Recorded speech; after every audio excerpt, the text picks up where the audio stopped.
Oui, alors CAP France est une fédération d'associations, des associations indépendantes, hein, qui sont réunies donc, autour d'une charte éthique, avec une charte également de classement, des normes. Mais ce sont les associations de base qui gèrent leurs établissements. C'est-à-dire qu'Air France ne gère aucun village vacances. C'est vraiment une fédération d'associations.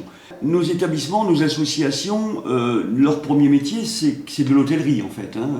Donc on a des besoins importants d'investissement, dans l'hôtellerie, dans les infrastructures, puisque on a nos vacanciers, nos clients, pourrait-on dire, ont une demande de plus en plus croissante en termes de confort et en termes d'infrastructures de loisirs, telles des piscines couvertes et compagnie.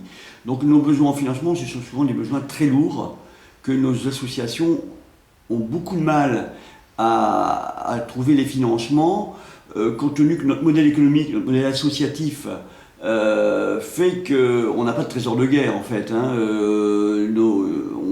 On a souvent financé nos investissements de par des subventions.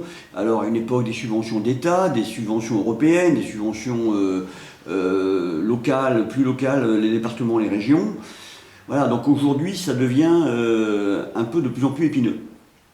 Le problème qu'on a aujourd'hui, effectivement, compte tenu de notre modèle économique, qui fait qu'on n'a pas on n'a pas, compte tenu de nos tarifs, la ressource suffisante pour investir, il faudrait qu'on trouve des accords, par exemple, avec la Caisse des dépôts et consignations, alors en termes éventuellement de prêts bonifiés, en termes de cautionnement, et éventuellement dans certains cas de portage de l'immobilier par un organisme qui pourrait être par exemple la Caisse des dépôts et consignations.